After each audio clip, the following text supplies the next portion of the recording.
honestly, some of the stuff that helped the most was people who had the experience doing like a retrospective of their own path, saying like, if I could do it again, here's what I would do differently. And like that sort of thing is very helpful. So I did some research, and I found, as part of that, I found Josh's YouTube channel, and kind of corroborated the advice he was giving about, WGU has a great program, and there's a whole way of doing it that won't break your bank, and that was important to me. Hey everybody, Josh here. I'm the owner of the Cyber Range, and this is Sija. She's my friend, of course, and then the operations manager for the Cyber Range. And usually when people get jobs, usually they're in the States, and I like to interview them myself. But because I'm in Asia most of the time, and she lives in the US, Sija offered to do the interviews for me, and she's actually better at interviewing than me anyway.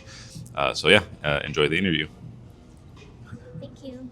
Bye-bye. Hi everyone, my name is Sija. I help run the Cyber Range, an online community where you get hands-on cybersecurity experience. And today we have James Weimer here, who is an active member in Cyber Range. And he landed a job as a Concierge Security Engineer II last month. Congratulations. He's so nice, and he's agreed to welcome to our interview to share his experience and also all the, great journeys he's having so far. So, hey James, will you mind give us a little bit of background or brief about yourself and what you're doing before you, land in this role? Sure, yeah. So my last job before all of this, I had been a security guard into kind of assistant managing for the security department for a museum, and some family things came up, and I wound up needing to very suddenly leave that career path and take care of my parents for a while, and there was a whole thing. But it gave me the opportunity to kind of decide where to go as my next step. I'd very much kind of been just whatever job would take me is the job I would have, and then I'd go to the next thing and the next thing. So it gave me the chance to make the decision on like where I wanted to go rather than just like what was open to me. So I did some research, and I found, as part of that, I found Josh's YouTube channel, and saw that he had a program going, and I read a lot of stuff that, not just from him, but from other people, that kind of corroborated the advice he was giving about, WGU has a great program, and, there's a whole way of doing it that won't break your bank. And that was important to me. So I kind of followed that advice in my own way, and wound up getting a degree in cybersecurity and information assurance from WGU. I got the bachelor's. There's a bunch of certifications that come with that, so I got a lot of feathers in my cap to put on my resume, and got into the Cyber Range afterward, and did the internship program, and kind of came at it in what I think is kind of a structured way, and then started job hunting. And after 5-6 months, I wound up getting this job. So I'm very much the first person to say I got very lucky with this opportunity. And a lot of things lined up in a way that I wouldn't say I had control over, but it was like the right place at the right time kind of thing. But you also, I realize you put like execution, you put action, like even you say it's good luck, but the good luck only present to people who's ready. I realize that. Yes, that's very much what the lesson I've sort of taken from this has been several years of retraining and getting into things. And I'm over the course of it, I also saw a lot of interviews with people that were kind of billed as like how I got into cyber in 6 weeks or that sort of thing. And with all respect to those people, I found a lot of times it was this sort of sense of, hey, I'm just getting into cyber after 15 years of being in IT, or after 10 years of being like a sysadmin or something. And that's great, but it wasn't super helpful for me, like completely coming in cold. So a lot of Josh's like, here's how you go from the ground up to actually get in, helped a lot. And the lesson I took I've taken from all of this is you really can't control when like opportunity will knock, but you can try to make yourself as prepared as possible to like open the door when it gets there. What I find is impressive for me is like, I've been follow up all your posts, and I realized that you have like zero IT, proficiency or even experience, right? And then you'll be able to, after 2.5 years, you are like, step by step, you're getting your bachelor and you're getting your certification along the way and landing this job. So this must be some kind of like steps or systems, or I would say like you follow some kind of methods to like be able to achieve like this at this level.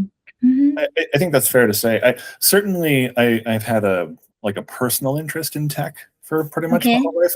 I'm 42, or I will be 42 this year, so I definitely grew up like with the advent of the internet and the explosion of computers. So I'm not like the guy who was building his computer, like his first computer from scratch and like tinkering with stuff. But I've certainly grown up with just a proficiency in it, and I had always kind of been the person for friends and family where, hey, my computer's not working, like what can I do, and just sort of learn stuff and pick stuff up, but no like professional tech jobs, up until all of this. So I agree with you that it took a system to do it. The guideposts from people like Josh and other YouTubers that I found that honestly, some of the stuff that helped the most was people who had the experience doing like a retrospective of their own path, saying like, if I could do it again, here's what I would do differently.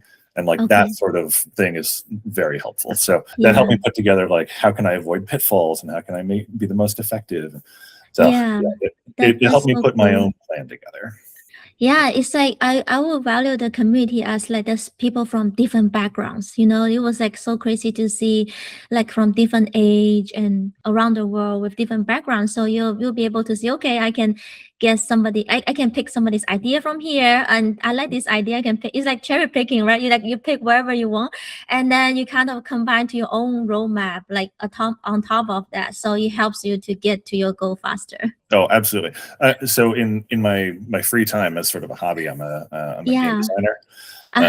And yeah, one of the things, as any creative person will, I think, either tell you or will come to pick up, you just steal good ideas. Like if there's some idea that someone had, just grab it. Just you remind me like we say, how can you be like perfect or be good at it? Just keep repeat it, right? No matter what you want to be a good author, then you read a bunch of books and you get idea from it. You want to be a good gamer, you play a lot of games and then you design games. You want to be a good at cybersecurity, then you repeat it and keep doing the threat hunt and keep doing the same thing, and then your reputation until like then you get idea because you keep repeating the same process. Then you slowly to think, okay, I don't like I can jump over here, or okay, I can upgrade this to a better my version of it. So I feel like everything is like similar in some ways. I think so as well. There's very much an approach that I try to take of like, there's no wasted knowledge, there's no worthless experience you can have. It's a lot about how you look at things. So like I have had a lot of different jobs over the years, and there's just in the moment a job can feel like just what you're doing to get by, but you can draw from it. In the interview for the position that I have now, I pulled a lot from earlier positions. So the position that I got is with Arctic Wolf. And Concierge Security Engineer II. Arctic Wolf has a whole sort of division that's based around rather than just having customers engage with like an automatic system or just engage with the tech. When you become a client with Arctic Wolf, you're assigned like a concierge security team, and our role is to kind of help fill in the gaps in your knowledge and help guide you to how can you be more secure, what are your security needs, what are your goals, and then how can we like teach you what you need to know or help you get there. So it's a very like educating, figure out your needs and then deliver them kind of position. And even though I'm relatively new to tech, I have actually like for a hotel literally been a concierge before. So the joke that I was making in the interview was like, I've done half of this job title before. It's like the engineer part that I'm new to, and being able to bring that helped a lot. I think the guy who ended up being like my final interview to approve hiring, he very much had a sense of like it's the attitude that you can't train someone in. The tech and the knowledge, like you can teach somebody all of that stuff. It has to be someone with the right mindset, and that you have confidence that they'll learn it. And so I think it's that helps me a lot. Yeah, I think they hire the right people. It's like with your like able to articulate, customer facing, that you're able to communicate with people from different backgrounds, right? With your previous job, right? So it's a big deal. Like sometimes they have like different like way to approach them, and sometimes it's not comfortable to approach people, and with you, like you are adding on your technical experience on top of that, but you're able to explain to them in a really non-technical way. But as you say, when things actually come up, you're able to mitigate and solve them, use your technical. So you're switching your switching like different phases like in different time in one job. That's pretty cool. It's like Spider-Man. It's whatever you can pull from your background. It's like a million years ago, like I took like theater in college, and like just having had the experience of going through something like stage fright, like just knowing, okay, I know the first time I get on a call with a new customer, I'm going to be nervous, like that sort of thing. And just having been exposed to that before, like I can pull from it to know that it's going to be okay, and then move to the, move past that part. And there's just lots of things that I think, I have had a lot of people in the cyber range and on LinkedIn through the cyber range after I made my like, hey, I got this job offer post, and yay. I've had them kind of ask like about this, like, how did you do it? What do you do? And the best I can basically give to people is like, just try to be ready for stuff. Try to pull from whatever you can from your background. Like identify your strengths rather than maybe fixate on where you don't feel up to snuff, that sort of thing, because you never know. Dogs. That's fine. Oh, that's cute. And would you mind sharing a bit more about your day-to-day for your current job? Like, are you like more like customer facing, like consulting, and then you're assigned to different clients? Sure. Yeah. So I am the Concierge Security Engineer II position is it's the entry level of the team. So a lot of the educational meetings and running the like security in-depth reviews that Arctic Wolf does. A lot of that is like my senior teammates will lead that. And I'm obviously still in training. The more advanced things are my senior teammates are the ones who out of that. I'm still in training. There's a fairly long training for it because there's a lot that goes into it. But I've been trying to approach it very aggressively, and so a lot of my time is things that you might expect from like security operations center work, things like pulling tickets, looking up, like SSHing into a Bastion host to figure out what's going on there, or like configuring like making a config or something, or doing whatever. So it's a lot of going hands-on with the platform and how it actually interacts with the customer configurations.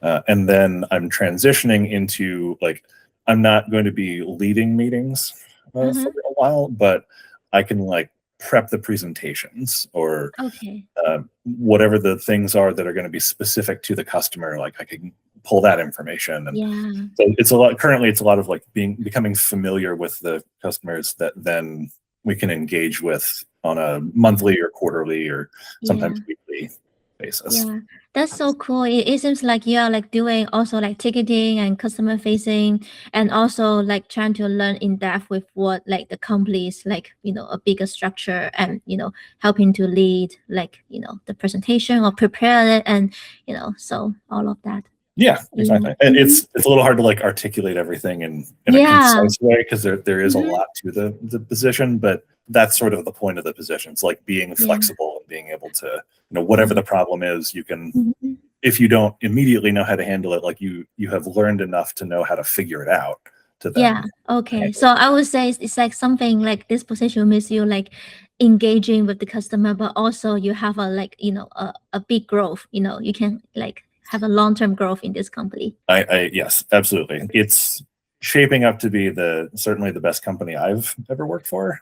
They have a Mhm. lot of focus on, we don't just want to hire you for the position we hire you for. Like, we want to hire you because we have faith that you can move up or move into, becoming the go-to person for something. Like, I think they hire like 1% of the people that apply, and they look Yeah. for a lot of like the X factor. That sort of thing. Okay. So, Yeah, that's awesome. Yeah, and also the next question is like based on your sure. post, you are saying like by taking the systematic and consistent approach, right? It helps you to land either like finish your school or landing this role. Can you expand on that and share like what kind of system, like what kind of like consistency, like a steps approach that you've been using? Sure. Yeah. So this goes back to my game design hobby. Yeah. A lot of when you're going to make something like that, because games are a lot of systems. Mhm. So when you're going to make something that is too big for you to just like hold in your head all at once, the way you sort of do it is you figure out like what's my goal, and then like what would I consider the milestones, so that I can tell or I can measure how I'm getting to my goal, and like what are the tasks for those milestones. So it's not an uncommon thing. You hear that a lot. Like you Yeah. figure out your long-term plan by looking at a bunch of short-term plans. Mm-hmm. And that's essentially just what I did for each thing. So for school, it was because it was all online, so it's all self-paced. I'm Yes. lucky enough to have a sort of sense of self-competitiveness. So if I Okay. know I need to have this task done in a week, I'll aim for like, can I get it done in 4 days or something like that? And I'll Okay. like try to beat my own deadlines. Six. Um, Yeah, it's self-discipline. Yeah, well, just I don't know, it gives you the ability to have a bunch of little wins, and that helps with morale to keep yourself Yeah. going. But yeah, it basically was a bunch of that. Whatever the next goal was that I figured out, I would figure out what the milestone should be for it, and then what I needed to do to reach those individual milestones, and then each of those I would try to like do slightly better than I planned. And it wound up, I finished school like 6 months early, and that was very heartening. And then yeah, it just approaching everything with that, try to be prepared, try to beat whatever the deadline is, make sure you're setting good deadlines. And then Yeah. a big thing that I want to make sure to highlight is having a social support network, just having Yeah. friends in your corner. Mhm. The job hunt. So I wound up putting in 200 applications, like exactly. I actually went back to my spreadsheet before our meeting to Okay. make sure it was exactly 200 applications over that like 5 months. And out of that, I got 6 like recruiter calls, like Mhm. anything came back from it. And then out of that, I got like 2 that actually turned into second interviews, and then one of Okay. them was Arctical. So Mm. the filtering, right? The like 200 down to 6 down to 2, right? It can be very easy to just lose all your morale and kind of have this sense of like, I'm never going to get a job, Yeah, it's there. I feel you. Uh, Yes. and just having friends to be there and just be like, not even tell you like, oh no, it's fine, but just to commiserate sometimes and just be like, Yeah. yeah, it sucks, but you got to keep Yeah. going, and like, we're here and whatever you need. Yeah. Mhm. So it's a matter of, I think, morale and goal setting, and like trying to not only look to like the end goal, right? So because if you're only ever looking to the end goal, like it'll feel like you never get there. Yes. So just little things like not making the job hunt into getting a job, making it into make sure I put in applications at this pace for jobs that I feel like I could do. And then that is like a little goal I could accomplish each time. And Yeah. I sort of turned job hunting and school and training into my job. Yes. And that's, I don't know, it seems to have worked out. So I'm, Yeah, I saw your post about like, you're really active in community and you are like asking for people's like review your resume and you tag Josh and he give you some feedback and I see bunch of other like, members also give you feedback. I feel like that was like really useful when you are like in the community that you're trying to, like you say, it's not like, it's not like you apply for 10, you get one interview. It's more like you apply for like 200, you get like right. less than like finger interview, right? So it's just Yeah. like that moment, it's hard. But when you're in a community that you share, you see people's like posting like reflection and their interview experience and you can share yours. It's like you're all in the same space that you can feel motivated and you can also vent together. Maybe like, it's just a place it's good to be like, yeah. Oh yeah. Yeah. No, the community was great for exactly that. Just having other people in the same boat or very similar boats, Yeah. or like people who are just a little ahead of you or a little behind you in whatever the pace is. And Yes. yeah, being able to just, hey, I haven't, because I'd held my previous job for like 8 years before suddenly having to end it. Okay. And then I decided to go back to school rather than immediately enter the workforce, and was lucky enough to do that.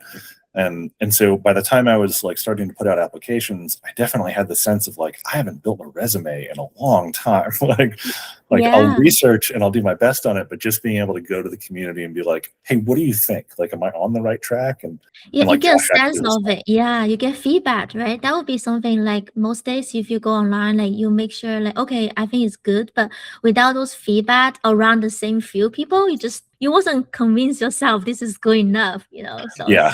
sometimes you just like you need another peer review or like people have the similar experience or whoever like you. Now you get jobs and now like you can share your experience in the cyber range and people will be, oh yeah, like I'm able to do it. Just follow the steps and follow the systems and trying to get prepared as much as possible. And you just start from there, I think. Yeah. I definitely like trust the system. I've been trying to give back where I can. Especially to the community. Like I said, a lot of people have reached out and been very, inquisitive about, how like what I can help them to learn that maybe they didn't know. And I'm kind of balancing that with like I did get very lucky, and I want to be upfront and honest about that. But I just, if someone's like, hey, could we like schedule a call or something, we'll click like, yes, of course, when I have time. Like you gotta, it's almost karma, like you gotta pay back or pay forward, I guess, the lucky things that you get. So. Yeah. Oh, they can. Yeah, like I saw you like share a lot of your experience about your interview that you're using like ChatGPT to do the mock interview and like heavily search Google online to see what kind of scenario and use the STAR method and all of that. Oh, so, yeah. A lot of I used ChatGPT a lot for.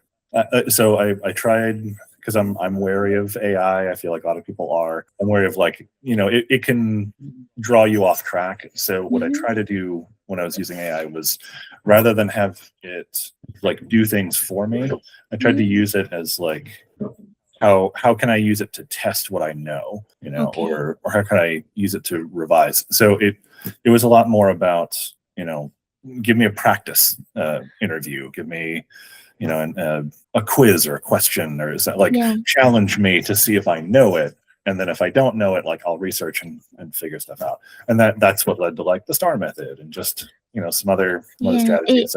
Instead like memorizing all the answers or like just take whatever like ChatGPT said and copy paste it, is not gonna work. Yeah, don't turn it into a script.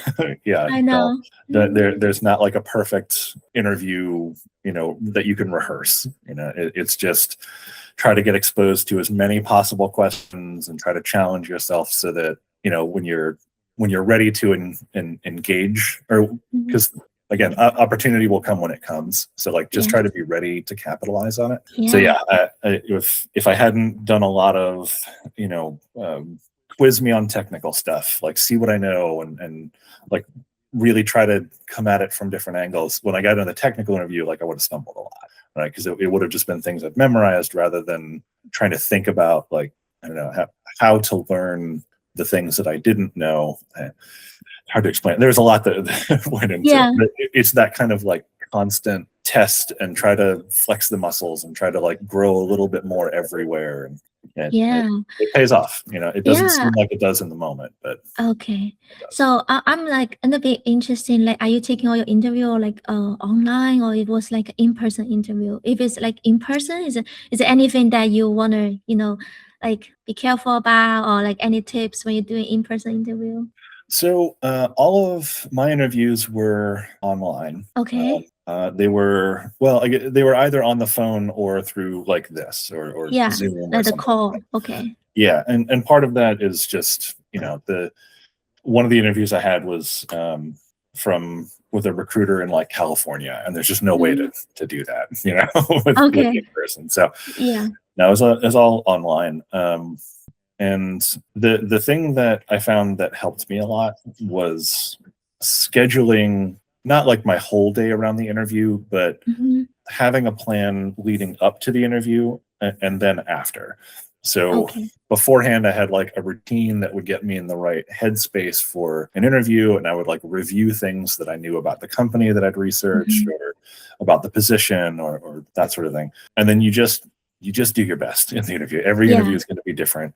But after the interview is as important as before, because it's where you make your notes. So it's where you go, like, even if you feel like you bombed the interview, like, okay, what did I learn? What are the things here at the end of the interview that I can go like, man, I really screwed up on, answering this question. So I'm going to note this down as something that I need to research or need to work on, or that sort of thing. Or like, I did really well at this part, so like focus on that as like emphasizing, or they asked me this question that I didn't expect at all, so let me research that question. Yeah. So it's just turning every interview not into like, not fixating on like, I need to get a job with this interview, but going into every interview with the sense of, I'm going to use this to get better at the next interview, because eventually that reaches an inflection point where you do get the job. It's like before the interview, you research the company and make sure you have like everything ready and have a good mindset. Maybe you have your daily routine, you want to do that. You have a really, pleasant, and then during the interview, you just enjoy the moment. You just, because you cannot really fake it, or like you have like, retype your answer to search for it, but just enjoy the interaction with this human. But recently I heard it's a bot interview, so I don't know, but I hope it's a human.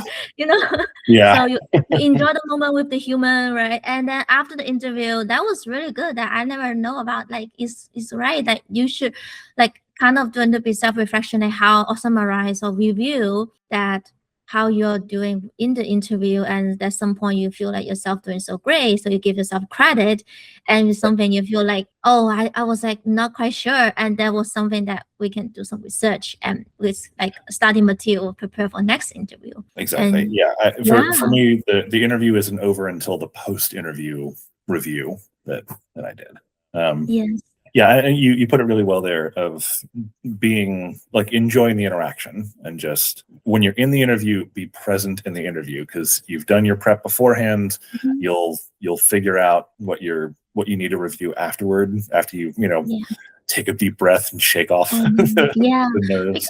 Yes, I realized at the end, you're not just working with a robot, right? You're working with another human. Like when you get higher and also the higher manager or whoever, your teammate or colleague, they're looking for someone that they can talk with, they can share the struggle, or they can, see, okay, this person can back me up at work, right? It's not like you just hire somebody with like highly skills, but doesn't know how to talk to or how to communicate, right? So you want to hire the person with the like that vibe with the company, and like I guess like 8 hours, at least 8 hours a day, right? You face these people like at least like 8 hours a day in your life, Oh, yeah. like every day or 5 days a week. So we should like make sure that like we are be able to, you know, communicate and, you know, work together. Like, Oh yeah. like, This is from a long time ago, but my Mhm. brother helped me figure out that interviews are, generally speaking, they're all centered around like a singular question that the interview is asking. That's generally like a broad question. So your first interview, this was my experience anyway. Your first interview with like the talent acquisition person or the recruiter Yeah. or whatever, whoever it is, that interview is asking the question like, would we be wasting our time going forward with this person, right? So it's a Yes. lot of like general knowledge and seeing if, you know, the position is even right for you, you know, or if you're even right for the company, that sort of thing. And then the second interview, which always seemed to be the technical interview, Yeah. that's more about asking the question of like, can this person actually do the job? Yeah. Right? So that's, yeah, testing the technical knowledge. But even then, it's not, it doesn't seem to always be about, do you already have all the knowledge? It's like, are you the sort of person who will learn the things? Are you the sort of person who understands how to find out answers to things they don't know, that sort of thing? And then the final interview, generally with, it was generally with, you know, not hiring manager, but like the manager you will be working for or your Yeah. team, that sort of thing. Yes. That question, as my brother put it, is this person going to be hell to work with?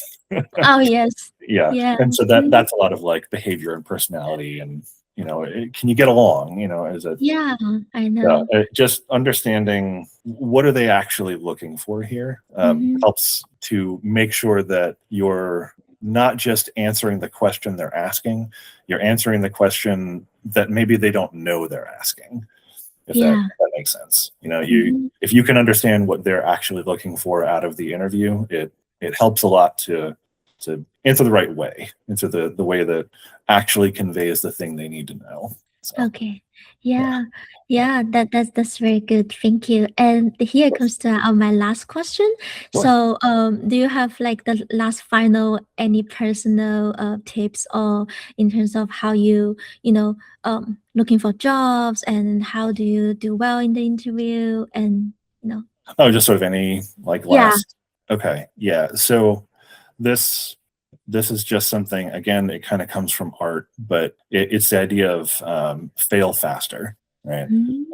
This idea that you're going to have a bad interview, or you're going to have stretches of time where it doesn't feel like you can do this thing, or you're gonna, you know, have this, especially if you're breaking in, like you're gonna have moments where you're just like, I don't get it, or like you'll fail a test or that sort of thing.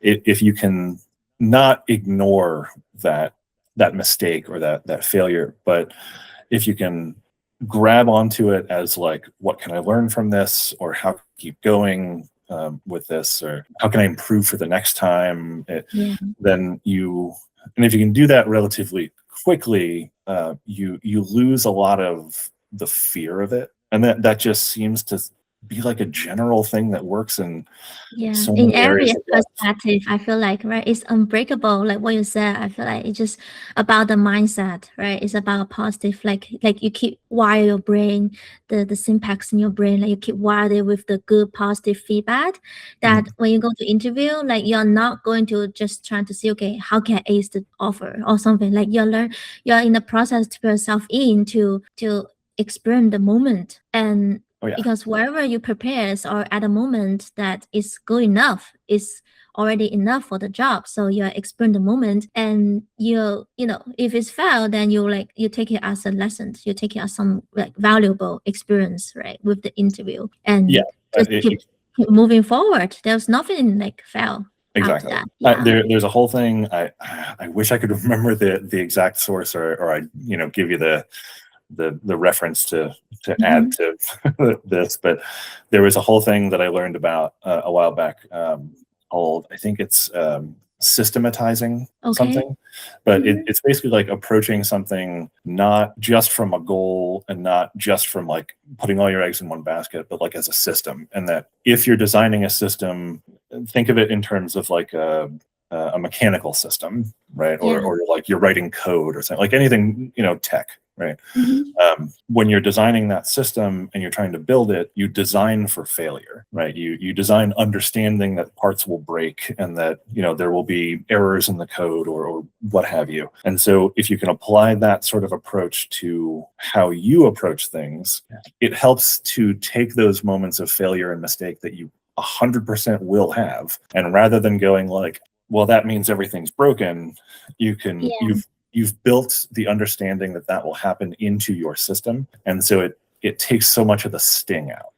So you have a bad interview or something goes really, really poorly, as it will happen, and you've already accounted for it. You're like, okay, well, that interview sucked, but my system includes making notes afterwards. So it sucks that I had a bad experience, but it's going to make me better for the next one. And it helps to keep the momentum going and make speed bumps feel less like running into a wall. Yeah, it's like the small, like a hiccup, but it won't make you feel like, you have nothing out of this interview, right? So you're learning something, like every time you're interacting with like a stranger or like, a future boss, whatever, you don't know their personality, you don't know what kind of journey behind their path, right? But you can, I feel like it, like why we feel like one interview can decide if I'm a person to success or I'm a failure.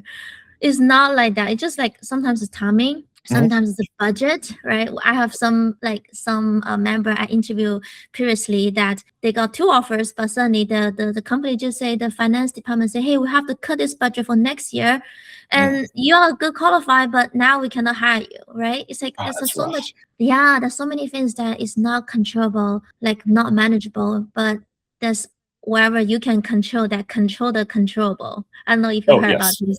Yeah, you can only control the controllable. So like I can control that I drink how many water a day. I want to do 10,000 steps. That's like I can control, but I cannot control if it's rain or shine, right? So that would be something I learned like throughout my journey. So like I absolutely agree. And that goes into the, you can't control when opportunity knocks. You can just try to be ready for it. There's another member of the community who I won't put their name out just in case they don't want to be known. But they reached out to me on LinkedIn and were asking a lot about, how to prep and these sorts of things. And they're dealing with a situation similar to what I was dealing with, where they were like taking care of a family member, and they actually had moved to another country, and so like they're up against a lot of challenges, and they were talking about like the things that they were doing, and do you think I'm on the right track? And the best that I could give them was like the fact that you're doing this stuff at all with all of the other things you're handling, like give yourself credit for that.